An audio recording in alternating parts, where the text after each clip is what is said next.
16 పాప నీకు ఏదిష్టం ఏదిష్టం అరే ఏదిష్టం అమ్మిష్టం తర్వాత నానిష్టం తర్వాత అందరికన్నా అన్నిటికన్నా ఆనందంటేనే చాలా చాలా ఇష్టం. ఈ సాంగ్ మీరు ఎప్పుడైనా విన్నారా? ఎవరినైనా మనం ఎప్పుడైనా నీకెవరంటే ఇష్టం, నీకేమిష్టం అంటే మనకిష్టమైన వాళ్ళ పేర్లు చెప్తాము. సో మనకు నచ్చిన వస్తువుల పేర్లు, ఫుడ్ ఐటమ్స్ అయితే అలా అన్నీ చెప్తాం. కానీ నాకు నేనంటే చాలా ఇష్టం. నన్ను నేను ప్రేమించుకుంటున్నాను, నన్ను నేను ప్రేమించుకోవడం కోసం చాలా ప్రయత్నాలు చేస్తున్నాను, నా కోసం నేను సెల్ఫ్ కేర్ తీసుకుంటాను అనేవాళ్ళు చాలా తక్కువ మందే ఉంటారు. ఇవాళ వీడియోలో నేను మీతో షేర్ చేసుకోబోయే టాపిక్ వచ్చేసి ఐ లవ్ మీ. మనల్ని మనం ప్రేమించుకోవాలి. నన్ను నేను ప్రేమించుకుంటున్నాను. అలా ప్రేమించుకోవాలంటే అసలు ఏం చేయాలి, సెల్ఫ్ కేర్ తీసుకోవాలి అని అంటే ఎలాంటి టిప్స్ ఫాలో అవ్వాలి అనేదే ఇవాళ నా వీడియోని ఎక్కడ స్కిప్ చేయకుండా ఎండింగ్ వరకు చూసేయండి. టాపిక్ చాలా ఇంట్రెస్టింగ్గా ఉంటుంది. మొత్తం చూసాక మీకు ఈ వీడియో నచ్చితే like, share and subscribe to my channel. So వీడియోలోకి అయితే వెళ్ళిపోదాము ఆలస్యం చేయకుండా.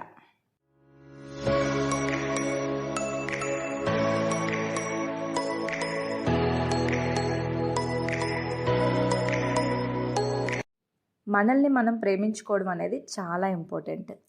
నన్ను నేను ప్రేమించుకోవడానికి అసలు నేను ఏం చేయాలి అనే విషయానికి వస్తే సెల్ఫ్ కేర్లో చాలా రకాలు ఉన్నాయి. బ్యూటీ టిప్స్ ఉంటాయి, మన మనసుని అర్థం చేసుకోవడం ఉంటుంది, సో హెయిర్ కేర్ ఉంటుంది, ఇలా ఫుడ్ కేర్ తీసుకోవాలి, హెల్త్ కేర్ తీసుకోవాలి, అన్నీ కూడా ఫాలో అవ్వాలి. అందులో ఒక భాగంగా మన లోపల ఉండేటటువంటి మన మనసులో మెదిలేటటువంటి ఆలోచనలు, స్ట్రెస్, ఇవి కూడా చాలా ఇంపార్టెంటే కదండి. మరి ఈరోజు మనల్ని మనం ప్రేమించుకోవడంలో, అసలు మన ఆలోచనల్ని మనం అర్థం చేసుకోవడంలో ఎలాంటి టిప్స్ ఫాలో అవ్వాలి, అదే టాపిక్ అన్నమాట. సో ఇతరుల మనసు మనం గెలుచుకోవడానికి మనం చాలా ప్రయత్నాలు చేస్తూ ఉంటాం. వాళ్ళకి ఏమి ఇష్టం, వాళ్ళకి నేను ఎలా రెడీ అయితే ఇష్టం, సో నా పిల్లలకి ఎలాంటి ఫుడ్స్ అంటే ఇష్టం, వాళ్ళని బాగా పెంచడానికి, మంచి పొజిషన్లో ఉండడానికి నేను ఎలాంటి టిప్స్ ఫాలో అవ్వాలి, ఇలాంటివన్నీ కూడా మనం తెలుసుకుంటాము. కానీ మన మనసులో మెదిలేటటువంటి ఆలోచనలు ఏంటి, మనకి వచ్చేటటువంటి ఫీలింగ్స్ ఏంటి, మన మనసుని మనం ఎలా గెలుచుకోవాలి అనే దాని గురించి మాత్రం అస్సలు పట్టించుకోము. ముఖ్యంగా మనం ఏంటి, మనకేం కావాలి, మన మనసు ఏం కోరుకుంటుంది, ఎలాంటి ఆలోచనలు మనకు వస్తున్నాయి, మనం ఎంత స్ట్రెస్ ఫీల్ అవుతున్నాము, దాని నుంచి ఎలా బయటపడాలి, ఇది చాలా ఇంపార్టెంట్. ఏముందిలే నా గురించి నేను పట్టించుకోవడానికి అని మనం తేలిగ్గా తీసుకోవడానికి లేదు. ప్రతి చిన్న విషయాన్ని కూడా మనం గమనించుకోవాలి. మనకు సంబంధించింది మన కుటుంబ సభ్యుల్ని బాగా చూసుకోవాలి అని అంటే ఫస్ట్ మనల్ని మనం లవ్ చేసుకోవాలి కదండి. వాళ్ళకి సరిపడగా ప్రేమ మనం అందించాలి అని అంటే మన దగ్గర చాలా ప్రేమ ఉండాలి. ఫస్ట్ మనల్ని మనం కేర్ తీసుకోగలగాలి. అప్పుడే మనం ఇతరుల్ని సరిగా హ్యాండిల్ చేయగలుగుతాం. స్టార్టింగ్లో రెస్పాన్సిబిలిటీస్ తీసుకున్నప్పుడు చాలా బాగుంటుంది. ఇతరులని నేను బాగా చూసుకుంటాను, వాళ్ళకి ఇష్టమైనవన్నీ వండి పెడతాను, పిల్లల్ని కనగాలనే వాళ్ళని ముద్దుగా చూసుకోవడం, వాళ్ళు కడుపును పడగాలనే చాలా హెల్త్ కేర్ తీసుకోవడం, నా బిడ్డ ఆరోగ్యంగా అందంగా పుట్టాలి అని అంటే ఏం చేయడం, ఇలా అన్ని టిప్స్ ఫాలో అవుతాం. కానీ మన కోసం ఫాలో అవ్వడం, మన కోసం ఆలోచించుకోవడం మాత్రం మర్చిపోతాం. వెనక్కి తిరిగి చూసుకుంటే మనం ఉండం మన లైఫ్లో, వాళ్ళే ఉంటారు, వాళ్ళ కోసమే ఉంటాము. తీరా కొన్ని రోజులు పోయిన తర్వాత మన కోసం మనం లేమని చెప్పి, మొత్తం నీ కోసమే త్యాగం చేశానని చెప్పి వాళ్ళని బ్లేమ్ చేస్తూ ఉంటాము, మనల్ని కష్టపెట్టుకుంటూ ఉంటాము, మనల్ని మనం తిట్టుకుంటూ ఉంటాము. ఈ ప్రాసెస్ అంతా చాలా రాంగ్. కానీ మన కోసం మనం కేర్ తీసుకుంటూ, అవతల వాళ్ళని పట్టించుకుంటూ, మనల్ని మనం ఆనంద పెడుతూ, వాళ్ళని కూడా ఆనంద పెడుతూ ఉంటే ఆ లైఫ్లో ఒక్కసారి వెనక్కి తిరిగి చూసుకుంటే మనం ఎంత అందంగా ఆనందంగా కనిపిస్తామో కదండి. సో మరి మనం స్ట్రెస్ ఎక్కువ తీసేసుకొని వాళ్ళ కోసమే త్యాగం చేసేయడం కావాలా? అలా కొన్ని రోజుల తర్వాత ఇలా చేయడం వల్ల వాళ్ళనే పూర్తిగా పట్టించుకోవడం మానేస్తాం. అలా కాకుండా ఇటు మనల్ని అటు వాళ్ళని హ్యాండిల్ చేసుకోగలిగితే ఆ లైఫ్ చాలా అద్భుతంగా ఉంటుంది. ముఖ్యంగా మనల్ని మనం కేర్ చేసుకుంటాం అన్నమాట. అయితే అసలు మనల్ని మనం ప్రేమించుకోవడానికి నేను రెగ్యులర్గా ఫాలో అయ్యే టిప్ ఏంటి అని అంటే లవింగ్ కైండ్నెస్ మెడిటేషన్. బేసిక్గా మెడిటేషన్ అనగానే మనం బ్రీతింగ్ ఎక్సర్సైజ్ చేయడం చాలా టైప్స్ ఉంటాయి వాటిల్లో. సో మనకి మెడిటేషన్ నేర్చుకోవాలేమో ఇలా అనుకుంటాం కదా. సో నేనైతే ఈ లవింగ్ కైండ్నెస్ మెడిటేషన్ అనేది చాలా సింపుల్గా చేసుకుంటాను. వాకింగ్కి వెళ్ళినప్పుడు కానివ్వండి, ఇంట్లో నేను స్ట్రెస్ ఫీల్ అయినప్పుడు, నా వర్క్స్ అన్నీ అయిపోయిన తర్వాత నేను ఖాళీగా ఉన్నప్పుడు, జస్ట్ నాకు ఏ ప్లేస్ ఇష్టమైతే ఆ ప్లేస్లో అలా కామ్గా కూర్చొని మెడిటేషన్ చేసుకుంటాను. అంతే, సింపుల్. అలా మెడిటేషన్ చేసుకున్నప్పుడు మనం ఇన్హేల్ ఎక్స్హేల్ చేసుకుంటూ మనకి ఏం కావాలి, మనం ఏమనుకుంటున్నాం, మన మనసులో వచ్చే ఆలోచనలు ఏంటి, ఫీలింగ్స్ ఎలా ఉన్నాయి, ఇప్పుడు నేను ఏ మూడ్లో ఉన్నాను, నేను ఏం కావాలి అని అనుకుంటున్నాను, నేను ఏం చేయాలి అని అనుకుంటున్నాను, ఇవన్నీ కూడా ఆలోచిస్తూ ఉంటాను అనమాట. నేను రెగ్యులర్గా ఈవినింగ్ టైం వాకింగ్ చేసినప్పుడు నాకు ఒక్కొక్కసారి చాలా పీస్గా కూర్చోవాలి, నాకు నేనే మాట్లాడుకోవాలి, నాకు ఏం కావాలో తెలుసుకోవాలి అని అనుకున్నప్పుడు అక్కడ చాలా బెంచెస్ ఉంటాయన్నమాట. ఒక బెంచ్ మీద కామ్గా కూర్చొని కళ్ళు మూసుకొని ఆ చల్లటి గాలి పీల్చుకుంటూ అక్కడ వచ్చే వాటర్ సౌండు, పిల్లలు ఆడుకునే సౌండు, పక్షుల సౌండ్ కాసేపు ఒక్క 5 నిమిషాలు కామ్గా కూర్చుంటాను. మా హస్బెండ్కి చెప్తాను, కాసేపు నన్ను ఒక్క 5 నిమిషాలు వదిలేయండి, నాకు ఎందుకో ఇలా కూర్చోవాలనిపిస్తుంది అని నేను చెప్తాను. అండ్ ఇంట్లో కూడా నేను అదే చేస్తాను. పనులన్నీ అయిపోయిన తర్వాత అసలు మన కోసం మనం పట్టించుకోకపోతే అస్సలు ప్రొడక్టివిటీగా మనం ఉండలేమన్నమాట. సో అలా కాసేపు ఈ లవింగ్ కైండ్నెస్ మెడిటేషన్ అనేది చేసుకుంటే మన శరీరం, మన మనసు, మన ఆలోచనలు చాలా పవిత్రంగా ఉంటాయి, చాలా పాజిటివ్గా అనిపిస్తాయి, మన మైండ్ అంతా చాలా రిలీఫ్ అయిపోతుంది అనమాట. సో ఇలా లవింగ్ కైండ్నెస్ మెడిటేషన్ చేసుకోవడం వల్ల చాలా లాభాలే ఉంటాయండి. నేనైతే ఇలా బ్రీతింగ్ ఎక్సర్సైజ్ నార్మల్గా చేసుకున్న తర్వాత ఫేషియల్ నాకు నేనే చేసుకుంటాను అనమాట.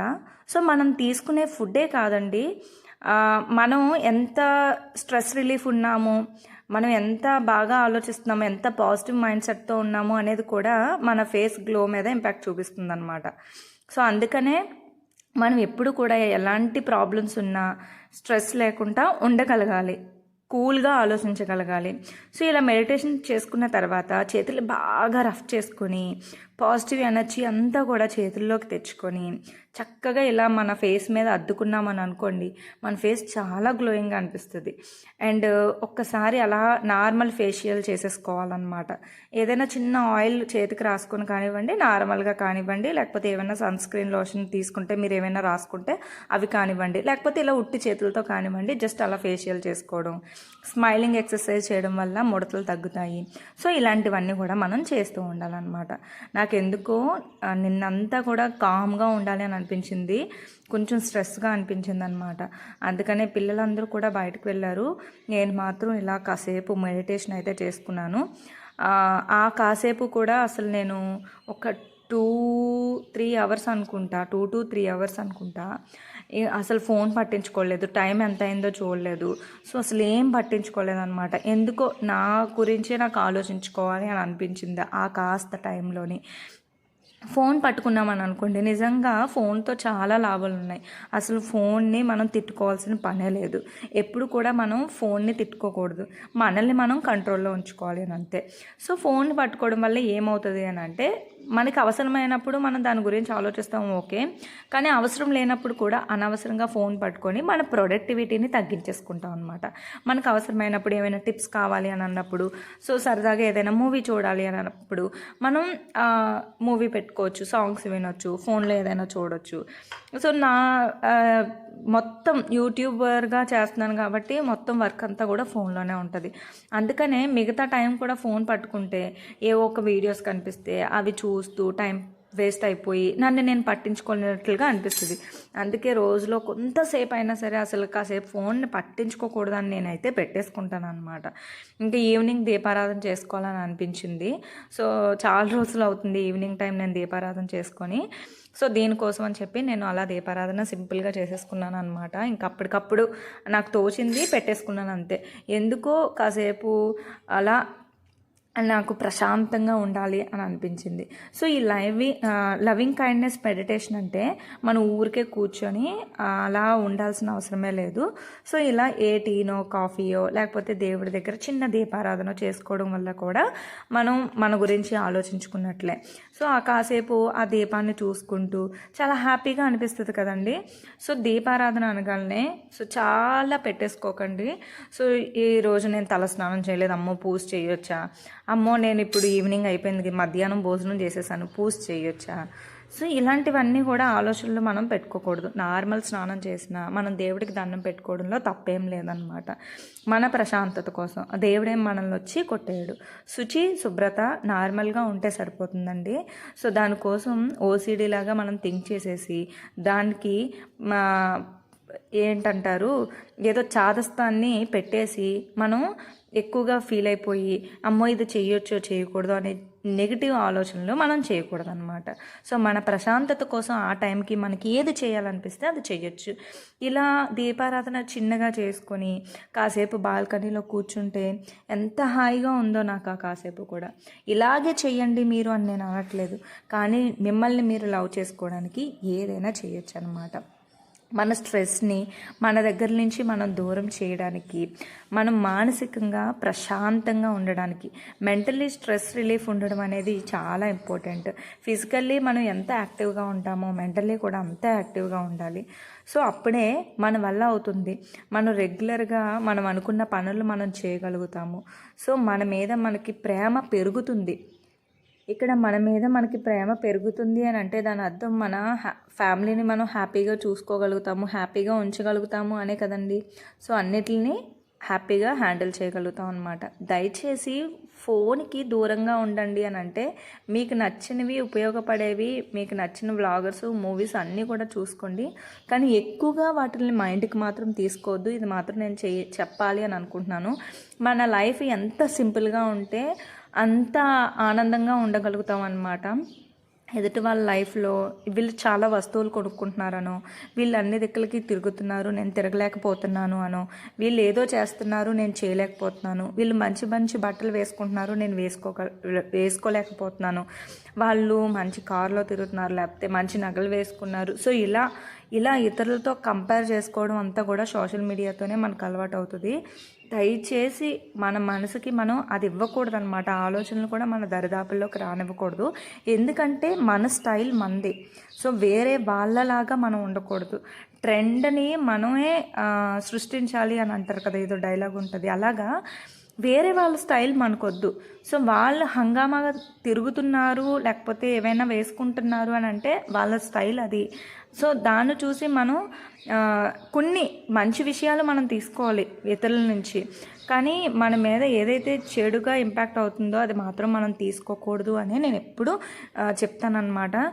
నా వ్లాగ్స్లో కూడా ఏది కూడా హంగామాగా చూపించాలి అనే ఉద్దేశం నాకైతే 90% ఉండదు, కానీ నాకు తెలియకుండా మేబీ ఏదైనా చూపిస్తానేమో కానివ్వండి. సో ఎందుకంటే అందరం కూడా ఒక మిడిల్ క్లాస్ ఫ్యామిలీ నుంచి మనం వచ్చిన వాళ్ళమే. సో నా దగ్గర లేని దాన్ని వీడియోస్ కోసం గొప్పగా ఉన్నట్టు, నేను చెయ్యని పనిని చేస్తున్నట్టు ఇతరులకి చూపించడం వల్ల సో ఎవరైనా సరే దాన్ని వేరేగా తీసుకోవడం, రాంగ్ వేలో వెళ్ళడం అనేది నాకు నచ్చదన్నమాట. సో ఎంత సింపుల్గా ఉంటాము, ఎంత సింపుల్ బట్టలు వేసుకుంటాము, ఎంత సింపుల్గా తింటాము, ఎంత సింపుల్గా పూజ చేసుకుంటాము, సో ఇదే ఇంపార్టెంట్ మనకి. సో అందుకనే ఎవరైనా చూసినా వాళ్ళు ఆ టైంలో వీడియోస్ కోసం చేస్తున్నారా, వాళ్ళకి డబ్బులు ఎక్కువై చేస్తున్నారా, లేకపోతే వాళ్ళ నేచరే అంతా అనేది అక్కడ విన్న వరకే మనం వదిలేసేయాలన్నమాట. దాన్ని తర్వాత మన మైండ్లో పెట్టుకోకూడదు. తర్వాత అంతా కూడా మళ్ళీ మన లైఫ్ స్టైల్, మనం ఎలా ఉండాలి, మనం ఏం బట్టలు వేసుకోవాలి, మనకి ఎంత డబ్బు ఉంది దానికి తగ్గట్టుగా మనం ఎలా తినాలి, ఇదే మన స్టైల్, దాన్నే మనం గుర్తుపెట్టుకోవాలి. సో ఇతరుల నుంచి తీసుకునేది ఏదైనా ఉంటే పాజిటివ్ని మాత్రమే తీసుకోండి. నెగిటివ్ అని మీకు అనిపిస్తే దాన్ని మీ దగ్గరికి కూడా రానివ్వకండి. సో ఈ మెడిటేషన్ అనేది మీకోసం మీరు ఆలోచించుకోవడం అనేది చేయడం అస్సలు మర్చిపోవద్దు అనమాట. సో మనం ఈ బ్రీతింగ్ ఎక్సర్సైజ్ చేసినప్పుడు మన గురించి ఆలోచనలు అనేవి పాజిటివ్గా వెళ్తాయి. మన మైండ్లో ఉన్న నెగిటివ్ ఆలోచనలన్నీ కూడా బయటకు వచ్చేస్తూ ఉంటాయి. అండ్ అలాగే మనం చాలా హెల్తీగా ఉంటాం కూడా, మన మనసు అంతా తేలిక అయిపోతుంది. సో ఏవైనా చెడు ఆలోచనలు ఉంటే అవన్నీ కూడా బయటకు వెళ్ళిపోతాయి అన్నమాట. ఇలా ఐ లవ్ మీ అని చెప్పుకొని మెడిటేషన్ చేసినప్పుడు పాజిటివ్గా థింక్ చేయడం, చాలా థ్యాంక్స్ చెప్పుకోవాలి మనకు మనమే. ఈ శరీరాన్ని ఇప్పుడు మనకి ఇలా ఉంటున్నందుకు, మనం ఇప్పుడు హ్యాపీగా ఆరోగ్యంగా ఉంటున్నందుకు ఒకసారి గ్రాటిట్యూడ్తో ఆ దేవుడికి దండం పెట్టుకొని నెక్స్ట్ మన కోసం మనం కొన్ని పాజిటివ్ మాటలు చెప్పుకోవడం. నేను చాలా అదృష్టవంతురాలిని, నేను ఎలాంటి కష్టాలనైనా సరే అనుభవించి ధైర్యంగా ముందుకు దూసుకొని వెళ్ళిపోగలుగుతాను, నేను ఎలాంటి వర్క్స్ అన్నా చేయగలుగుతాను, నేను ఇతరుల మీద ప్రేమను మాత్రమే చూపిస్తాను, నా నుంచి చెడుని స్ప్రెడ్ చేయను, నాకు ఇతరులు అంటే కేరింగ్ ఎక్కువగా ఉంటుంది, నాకు జాలి దయ కరుణ ఎక్కువగా ఉన్నాయి. ఇలా పాజిటివ్ అన్నీ కూడా మనం చెప్పుకోవాలన్నమాట. సో మన కోసం మనం నేను చాలా ఎప్పుడూ హ్యాపీగా ఉంటాను, పెద్దగా కష్టాలకి నేను ఎదురెళ్తాను కానీ ఆ ఆలోచనలో ఉండిపోను, ఇలాంటి మాటలు చెప్పుకోవడం. అండ్ అలాగే మన కుటుంబ సభ్యుల గురించి, మన అమ్మ నాన్న, ఈరోజు నువ్వు ఈ పొజిషన్లో ఉండడానికి గల కారణమైన వాళ్ళందరూ నీ ఫ్యామిలీ మెంబర్స్ ఉంటారు, అక్క తమ్ముడు, ఇంకా మన చుట్టుపక్కల వాళ్ళు, మన అత్త మామ బావగారు. సో ఇలా మనకి అంటూ ఎవరుంటే వాళ్ళందరి గురించి ప్రతి ఒక్కళ్ళ యొక్క ఏదో ఒక రూపంలో వాళ్ళ యొక్క పాజిటివ్ అనేది నీ మీద ఉంటుంది, వాళ్ళ ఎనర్జీ మీ దగ్గర ఉంటుంది. సో వాళ్ళు ఆ రోజు పలానా పని చేయడం వల్లే ఈరోజు మనం ఎంత హ్యాపీగా ఉన్నాము. సో ఇలా అందరినీ మనం ఒకసారి నెమరు వేసుకోవడం వల్ల వాళ్ళ మీద పాజిటివ్ థింకింగ్ అనేది వెళ్తుంది, వాళ్ళ గురించి మంచిగా ఆలోచిస్తాం, వాళ్ళ మీద ప్రేమ అనేది పెరుగుతుంది. సో మన దగ్గర అప్పుడు నెగిటివ్ అనేది ఉండదు, వాళ్ళ మీద అసూయ లాంటివి రావన్నమాట. ఎవరి గురించి, మన శత్రువుల గురించి కూడా మనం ఎప్పుడు పాజిటివ్గానే ఆలోచించాలండి. వాళ్ళు మనల్ని కష్టపెడుతున్నారు అని అంటే ఆ కష్టం వల్లే నేను ఇంకా స్ట్రాంగ్ అయ్యాను అని చెప్పి మనం పాజిటివ్గా ఆలోచించి మైండ్ సెట్ మన దగ్గర ఉండాలి. సో దీన్నే స్పిరిచువల్ లైఫ్ అంటారనమాట. సో ఇలా చేయడం వల్ల మన మనసు తేలిగ్గా ఉంటుంది. ఇంకొకరి మీద కుళ్ళు అసూయ నెగిటివ్ పెట్టుకున్నామని అనుకోండి, మనలో భారం పెరిగిపోతుంది, స్ట్రెస్ అనేది పెరిగిపోతుంది అనమాట. సో మనల్ని మనం ఎప్పుడూ తిట్టుకోకూడదండి. సో వచ్చి నువ్వు వేస్ట్, నువ్వు టైం వేస్ట్ చేసేస్తావు, నువ్వు ఎప్పుడు ఇలాగే, నువ్వు దద్దమ్మవి, ఇలాంటివి అస్సలు పెట్టుకోకూడదు. నెగిటివ్గా నీ గురించి నువ్వు మాట్లాడుకోకూడదు. అలాంటప్పుడు నీలో ఉండేటటువంటి నీ ఆత్మవిశ్వాసాన్ని నువ్వు కోల్పోతావు అనమాట. సో మనం ఎంత సాధించినా సరే ఇంకా ఏదో సాధించలేదు, ఇంకా ఏదో సంపాదించాలి, ఏదో సాధించాలి అనే అసంతృప్తి మనలో ఉంటుంది. సో దాన్ని కాస్త బయటకు తోసేయాలి. సో నేను చాలా సాధించాను అనే ఫీలింగ్ మనలో కలగాలన్నమాట. సో మనల్ని మనం ప్రేమించుకోగలుగుతాం అలా మనం అనుకున్నప్పుడు మాత్రమే.